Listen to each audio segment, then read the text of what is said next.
आतंकवाद के खिलाफ लड़ाई में साथ देने का वादा करने वाले पाकिस्तान का असली चेहरा बेनकाब हो गया है। पड़ोसी मुल्क ने 26/11 के मुंबई हमलों के मास्टरमाइंड जकीउर रहमान लखवी का वॉइस सैंपल देने से इनकार कर दिया है। कानूनी अड़चन का हवाला देते हुए पाकिस्तान सरकार ने कहा है कि लखवी की आवाज के नमूने हासिल करने के बारे में अदालत में कोई याचिका नए सिरे से दाखिल नहीं की जाएगी। पाकिस्तान सरकार के वकील के मुताबिक 2011 में ही अदालत ने इससे जुड़ी याचिका को खारिज कर दिया था। दलील दी गई थी कि आवाज की जांच के लिए नमूने लेने का कोई कानून पाकिस्तान में नहीं है। भारत में पाकिस्तान के उच्चायुक्त अब्दुल बासित ने कहा है कि अभी किसी नतीजे पर पहुंचना जल्दबाजी होगी। तो हमने डिस्कशन शुरू भी नहीं की और आपने पहले से ही अपने जो हैं कंक्लूजन्स निकालना शुरू कर दिए, तो मेरे ख्याल में मुनासिब नहीं है। ये सेंसिटिव इश्यूज हैं, इनको इस तरह डिस्कस नहीं करना चाहिए, संजीदगी के साथ डिस्कस करना चाहिए। देखिए, लखवी से इनकार करने से दो बात साफ जाहिर होती है। पहली बात तो ये है कि लखवी इसलिए नहीं आज कह रहा है क्योंकि उसे पता है कि अगर वो वॉइस सैंपल देता है और जो हमने वॉइस उसका इंटरसेप्ट किया है जब 26/11 का हमला चल रहा था तब वो कंट्रोल रूम में मौजूद था, ये साबित हो जाएगा। रूस के उफा में 10 जुलाई को ही प्रधानमंत्री नरेंद्र मोदी और पाकिस्तानी प्रधानमंत्री नवाज शरीफ के बीच द्विपक्षीय वार्ता हुई थी। सहमति बनी थी कि दोनों देश आतंक के खिलाफ लड़ाई मिलजुल कर लड़ेंगे। ऐसे में पाकिस्तान के नए रुख की सियासी दलों ने निंदा की है। देखिए, भारत की एक ही चिंता है कि जो 26/11 में ऐसे लोग जो इन्वॉल्व थे उनके ऊपर सख्त से सख्त कार्रवाई हो। सैयद अली शाह गिलानी, मीरवाइज उमर फारूक, शब्बीर शाह और यासिन मलिक को नजरबंद कर लिया गया है। रविवार को जम्मू कश्मीर सरकार ने यह फैसला आज राज्य में होने वाली विरोध रैली के मद्देनजर किया। शहीदी दिवस के मौके पर अलगाववादी संगठनों ने विरोध रैली का आयोजन का ऐलान किया है। मुफ्ती सरकार ने साफ कर दिया है कि किसी भी रैली की इजाजत नहीं दी जाएगी। प्रधानमंत्री नरेंद्र मोदी आज तजाकिस्तान में हैं। वहां पहुंचने पर उनका भव्य स्वागत हुआ। प्रधानमंत्री ने ट्वीट कर कहा कि दोनों देश आपसी सहयोग बढ़ाने की दिशा में काम करेंगे। भारत और तजाकिस्तान के बीच आज अहम समझौते पर हस्ताक्षर होंगे। मोदी दोपहर में बुखारेस्ट स्क्वायर पर रविंद्रनाथ टैगोर की मूर्ति का अनावरण भी करेंगे और फिर देर रात में दिल्ली के लिए रवाना हो जाएंगे। कांग्रेस अध्यक्ष सोनिया गांधी ने आज दिल्ली में इफ्तार पार्टी का आयोजन किया है। इसमें कई सियासी दलों के दिग्गजों के शामिल होने की उम्मीद जताई जा रही है। इफ्तार पार्टी में बिहार के मुख्यमंत्री नीतीश कुमार शामिल होंगे। कांग्रेस ने आरजेडी अध्यक्ष लालू यादव को भी न्योता दिया था, लेकिन वे इसमें शामिल नहीं हो पाएंगे। दरअसल लालू ने आज ही के दिन पटना में इफ्तार पार्टी का आयोजन किया है। मानसून सत्र से पहले सोनिया की इफ्तार पार्टी बेहद अहम मानी जा रही है क्योंकि मोदी सरकार को कई मसलों पर घेरने के लिए विपक्षी पार्टियों के साथ कांग्रेस तालमेल बढ़ाने की कोशिश में है। जम्मू कश्मीर के मुख्यमंत्री मुफ्ती मोहम्मद सईद ने भी रविवार को दिल्ली में इफ्तार पार्टी दी। आयोजन 5 सितारा होटल अशोका में था। कई दलों के नेता इसमें शरीक हुए, लेकिन उनकी सहयोगी पार्टी बीजेपी के बड़े चेहरे गायब रहे। लेकिन पार्टी अध्यक्ष अमित शाह या फिर केंद्रीय मंत्रिमंडल का कोई भी मंत्री इसमें नजर नहीं आया। वैसे बीजेपी की ओर से बड़ा चेहरा उप मुख्यमंत्री सीएम निर्मल सिंह मौजूद रहे। न्योते के बावजूद कांग्रेस के दिग्गज भी मुफ्ती की इफ्तार पार्टी से दूर रहे। लोक जनशक्ति पार्टी अध्यक्ष और केंद्रीय मंत्री रामविलास पासवान ने भी रमजान के मौके पर इफ्तार पार्टी दी। इसमें एनडीए के कई नेता शामिल हुए। बिहार के पूर्व मुख्यमंत्री जीतन राम मांझी भी पार्टी का हिस्सा बने। मुख्यमंत्री अरविंद केजरीवाल की कल हुई इफ्तार पार्टी बेहद दिलचस्प रही। अधिकारों की लड़ाई को लेकर जारी कड़वाहट को भूलकर केजरीवाल और नजीब जंग हाथ मिलाते नजर आए। दोनों गले भी मिले।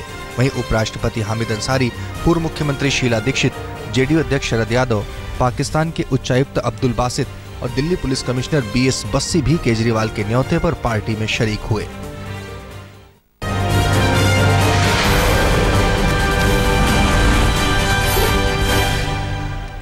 पटना में आज लालू की इफ्तार पार्टी है। इसमें नीतीश को छोड़ जेडीयू के कई बड़े नेता मौजूद रहेंगे, लेकिन उससे पहले लालू यादव आज राजभवन मार्च करेंगे। जनगणना की रिपोर्ट प्रकाशित करने की मांग को लेकर पार्टी कार्यकर्ताओं के साथ वे राजभवन जाएंगे। ट्वीट कर आरजेडी अध्यक्ष ने कहा है कि जनगणना की रिपोर्ट प्रकाशित करने की लड़ाई मंडल से भी बड़ी होगी। ये मंडल से भी बड़ा लंका कांड होगा। बीजेपी नेता शत्रुघ्न सिन्हा ने एक बार फिर पार्टी नेताओं को नसीहत दी है। उन्होंने कहा है कि बिहार विधान परिषद के चुनाव में मिली जीत पर इतराने की जरूरत नहीं। शुक्रवार को आए परिणामों में बीजेपी को 12 सीटों पर शानदार जीत हासिल हुई थी। बिहार विधानसभा चुनाव को देखते हुए बीजेपी ने चुनावी कसरत शुरू कर दी है। इसी कड़ी में प्रधानमंत्री नरेंद्र मोदी 25 जुलाई को पटना आएंगे। उसी दिन मोदी मुजफ्फरपुर में बड़ी रैली को संबोधित भी करेंगे। उससे पहले बीजेपी अध्यक्ष अमित शाह 16 जुलाई को पटना में बीजेपी के प्रचार रथों को हरी झंडी दिखाएंगे। केंद्र सरकार में प्रधानमंत्री मोदी के बाद नंबर 2 पर कौन है, इस पर अक्सर कयास लगते रहे हैं, लेकिन सोशल मीडिया में तो नंबर 2 का फैसला हो चुका है। ट्विटर अकाउंट पर फॉलोअर की संख्या के मामले में आंकड़ों के मुताबिक प्रधानमंत्री नरेंद्र मोदी के बाद दूसरे नंबर पर गृह मंत्री राजनाथ सिंह हैं। एमएचए के आधिकारिक ट्विटर हैंडल पर फॉलोअर्स की संख्या 5 लाख के पार पहुंच गई है। वहीं पीएमओ के ट्विटर अकाउंट पर फॉलोअर्स की संख्या 69 लाख से ज्यादा है, जबकि तीसरे नंबर पर 3,82,000 फॉलोअर के साथ भारतीय विदेश मंत्रालय है।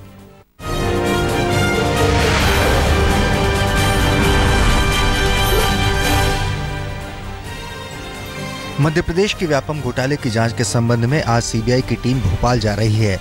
आज से ही केंद्रीय जांच एजेंसी घोटाले की जांच का जिम्मा संभाल लेगी। अब तक इस मामले की जांच एसआईटी कर रही थी।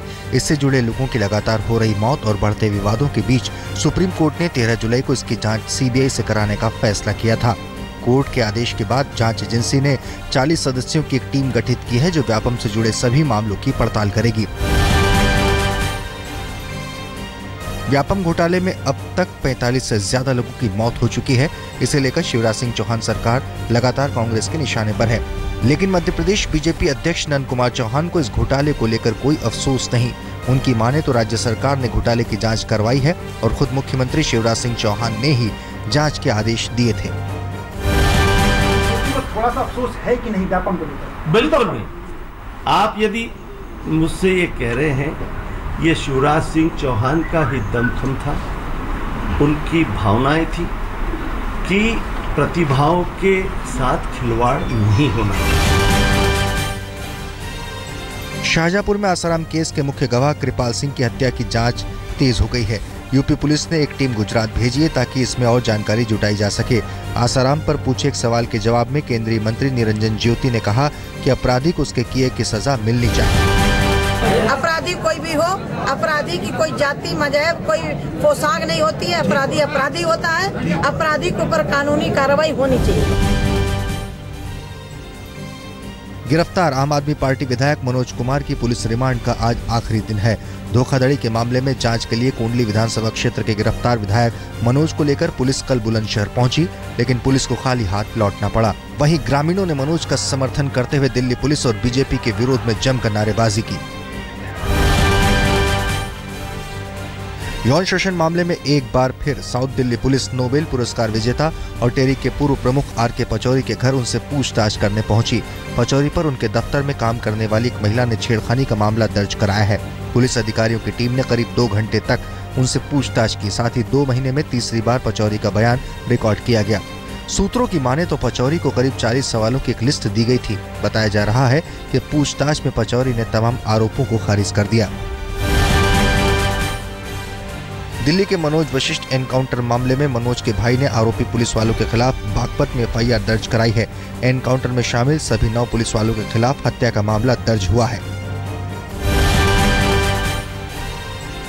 दिल्ली में एक बार फिर रफ्तार का कहर दिखा। बीती रात सिविल लाइंस इलाके में तेज रफ्तार सेंट्रो कार ने 5 ट्रैफिक पुलिसकर्मियों को टक्कर मार दी, जिसमें वे सभी बुरी तरह जख्मी हो गए। चश्मदीदों के मुताबिक एक टेम्पो को ओवरटेक करने के चक्कर में कार ने पहले 2 बैरिकेड्स में टक्कर मारी, तभी ड्यूटी पर तैनात पुलिस वाले इसकी चपेट में आ गए। 2 पुलिसकर्मियों की हालत गंभीर बताई जा रही है।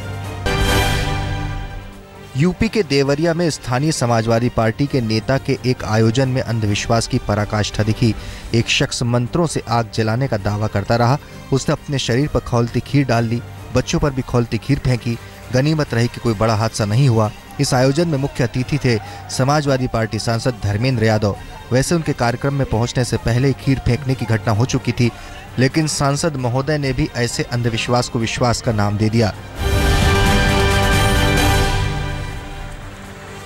सोनीपत में लगातार हो रही भारी बारिश से खेत में बने एक मकान की छत गिर गई, जिसके मलबे में दबने से 6 लोगों की मौत हो गई। 5 मृतक यूपी के पीलीभीत जिले के रहने वाले थे, जो धान की रोपाई करने के लिए सोनीपत में थे। यूपी के एटा में भी बारिश ने कहर ढाया। वहां मकान का छज्जा गिरने से मलबे में 5 बच्चे दब गए। सभी बच्चे उस वक्त खेल रहे थे। हादसे में एक मासूम की मौत हो गई। 4 बच्चे गंभीर रूप से घायल हो गए। घटना की खबर मिलते ही इलाके में शोक की लहर दौड़ गई। गया के फल्गु नदी में नहाने के दौरान 10 साल के बच्चे की डूबने से मौत हो गई। 5 घंटे की मशक्कत के बाद उसका शव निकाला जा सका। वो अपने 10 दोस्तों के साथ खेलने निकला था। खेल के दौरान वो बच्चा गहरे पानी में चला गया। बहाव तेज होने की वजह से वो फंस गया और उसकी मौत हो गई। जम्मू कश्मीर के पहलगाम में बादल फटने से तबाही मची। वहां 2 लोगों की मौत हो गई, जबकि 2 लोग अभी भी लापता बताए जाते हैं। उनकी तलाश के लिए प्रशासन ने रेस्क्यू ऑपरेशन चलाया है। वहीं मृतकों के परिवार वाले गमज़दा हैं।